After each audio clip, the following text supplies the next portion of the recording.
How do you discover your purpose?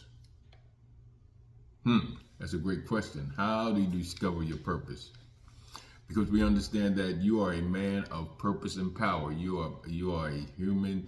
You're not this masculine guy who's supposed to be have this big aura about himself that the world system says that you have to be. Uh, you have to define your role.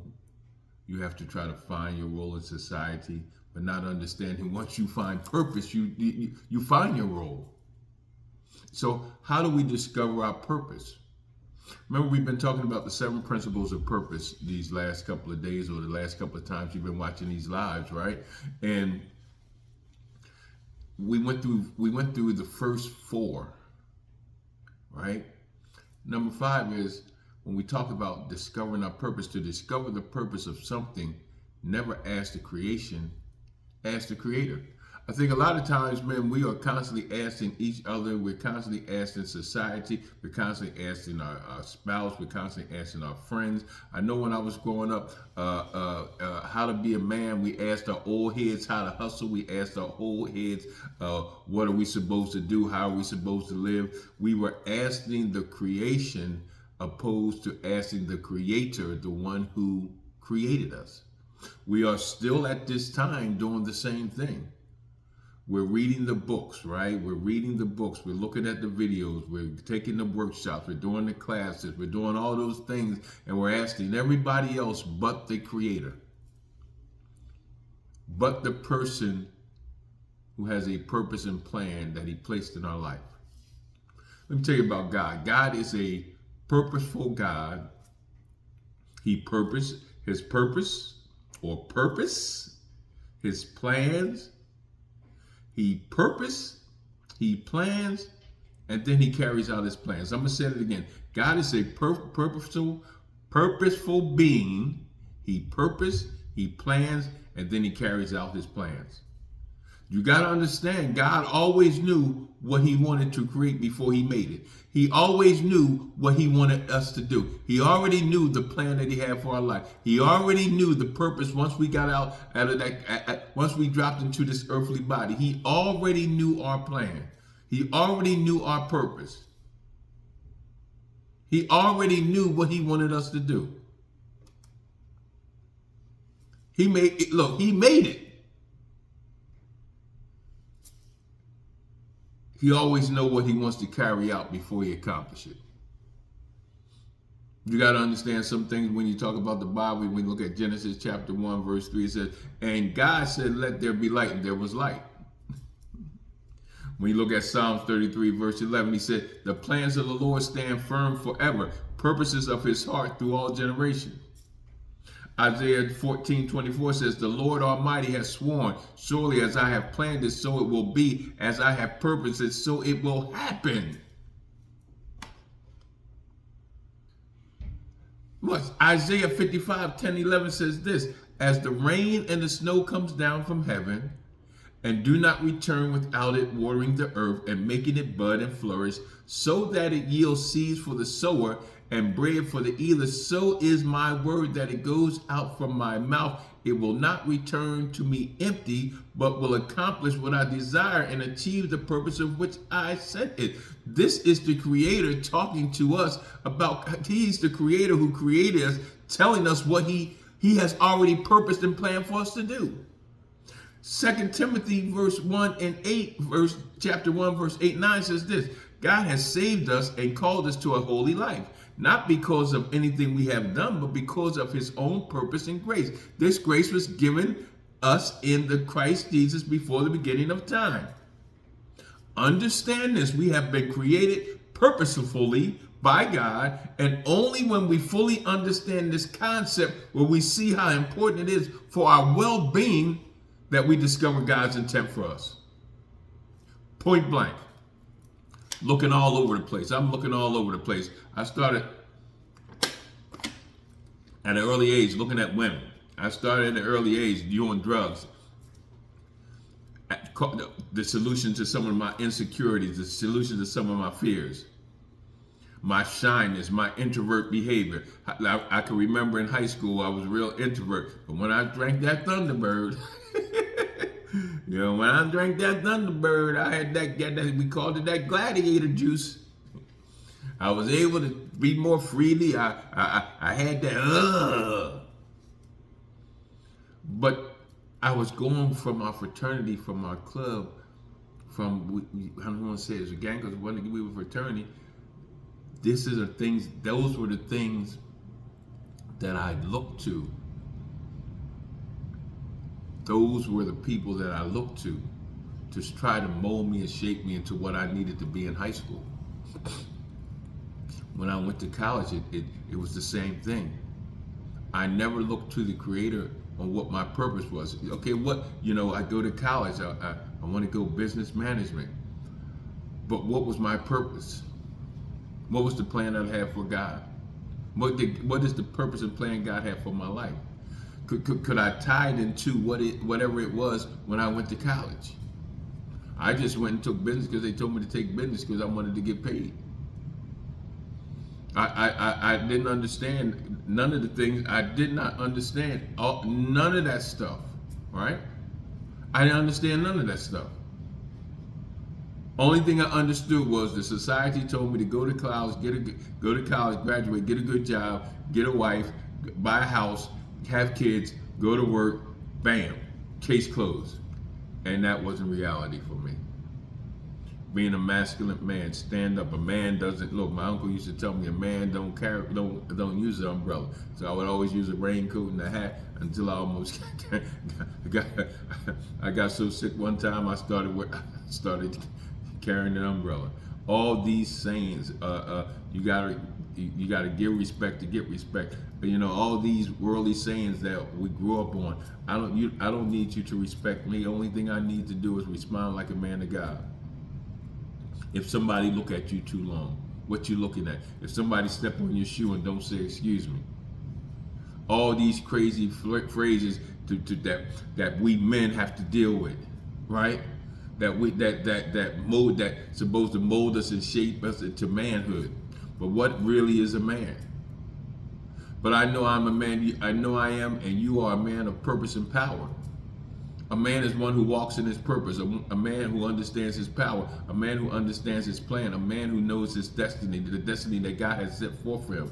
One who allows God, who's moved in every shape, in every form, in every fashion. His thoughts are the thoughts of God. His thoughts are what God thinks of him. His thoughts are removing the lies and replacing them with the truth of God. Not believing in the devil, not being swayed with every form and doctrine, not being swayed by every new fad, not being swayed by every situation and circumstance, not being moved, not being emotionally attached to things that cause him to do things that's out of the character as a man of God.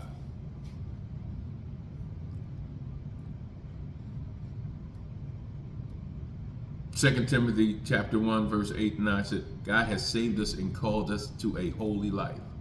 Be ye holy because he is holy. You can be holy, not because of anything we have done, because of his own purpose and plan. Where I'm at in life today has nothing to do with me. It has all to do with me allowing the grace of God. I'm following the will of God for my life. Overcoming some obstacles through the grace of God. Overcoming some challenges through the grace of God. Overcoming some situations through the grace of God. Overcoming some issues through the grace of God. No longer am I moved or swayed by what you say or your opinion about me. Not allowing you to devalue me when I understand my own value. I don't need your stamp of approval. We men, you don't need a stamp of approval. We already have the stamp of approval of God. He has a design for our life. He has designed us to do a particular thing. I always say this, there's something on this earth that nobody can do but you, brother. Stop feeding into this world system. We have an identity crisis because we're trying to live up to something that God never intended us to live up to. We're trying to do things that God never intended us to do. We're trying to get a career that God never intended us for us to have. I recently, I have this discipleship program, right? Because one of the things I understand my purpose and plan that God has for my life when I was on that second floor fire escape with that 357, and He told me after you were converted, go back and strengthen your brothers. And I opened up a discipleship program in Goldsboro, North Carolina, and I kind of got away from that. I have the website and all that stuff, and I realized, man, I need to get back into my purpose. And my purpose is for those that's coming out of prison, those that's coming, that's coming out of drugs and alcohol and homeless, those people like that. Not just the men, but people like that. My main focus is men, but it's for all. Getting caught up, getting drawn into situations and circumstances that draw us away from the purpose that God has for our life.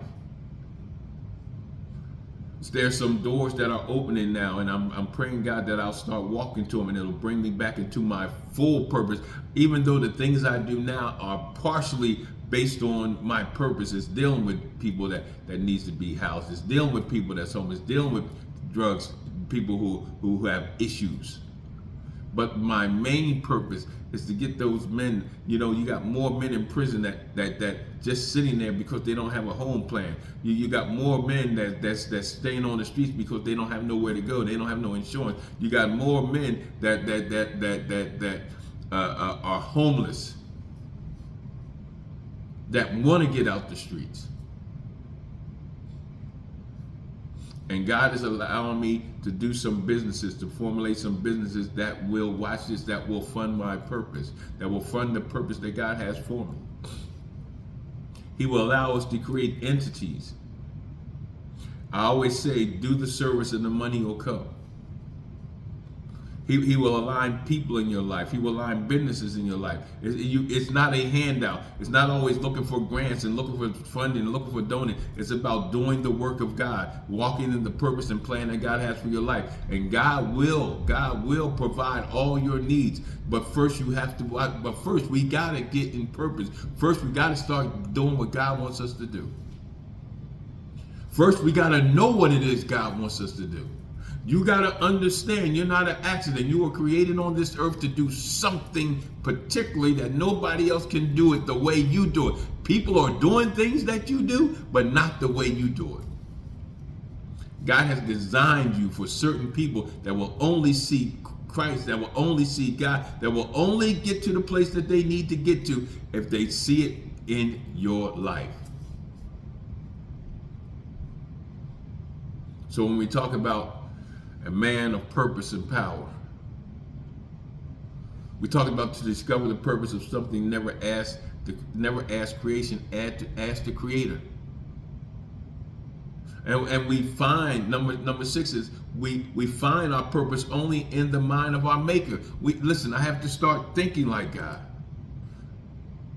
And the only way I can think like God, I have to read His manual. I have to understand what He's saying.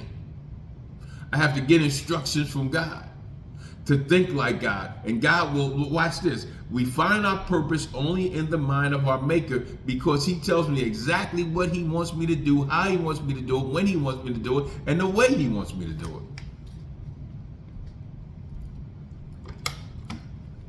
Sometimes those things seem uncomfortable, and I must be real. Sometimes I believe I can't do them. That sometimes I believe I can't do them, and I don't attempt to try to do them. Because I'm not trusting in who He says I am. I'm not believing in who He says I am. I'm not believing in what He has placed in me. I'm not believing that I can, that I have the grace of God, that He has empowered me to do His will, do His will here on earth. And if I start thinking like Him, but in order for me to think like Him, I have to read the manual. I have to get instructions from Him. I have to hear His voice. I have to hear Him talking to me. I have to listen intently as He sends people my way, and He talks through people. Let this mind be in Christ that is also in you. But the only way I can have the mind of God is start reading the Word of God that will give me the mind of Christ. And what he tells me about how he wants me and what he wants me to do here on earth. And the way he wants me to do it here on earth. We sometimes I'm in the right vein, and he tells me how to do it. I said, nah, I think I can do a little like this, or I think I can go a little left. I want to interject what I think, or how I think something should go. I want to help God out when he's telling me differently. Because number 7, and this is the last one, God's purpose is the key to our fulfillment. Listen, if I'm feeling empty, it's because I ain't in purpose. If I'm feeling lost, it's because I'm in purpose. If I'm feeling useless, it's because I ain't in purpose. Man, we have this identity crisis, men, because we're basing things on society, on masculinity, on traditional man. All these things that we're not being fulfilled, we're not being useful, not realizing purpose. The key to God's purpose is our fulfillment. Our fulfillment is the key to our purpose. If we want to have a fulfilling life, we need to walk in purpose. We need to understand who we are. We need to understand why we're here. We need to understand that we need to have the mind of God. We need to understand that we need to go to the Creator for the answers that we have. We need to understand purpose. If we don't know purpose, we will abuse people. We will hurt people. If we don't understand purpose, we don't know God has a purpose. If we don't understand purpose, we don't realize God has a purpose for our life. And the reason why we don't know purpose, because we have lost the understanding of God's true intent. Because God, watch this, God created us for humanity and not for masculinity. Start being human, brothers.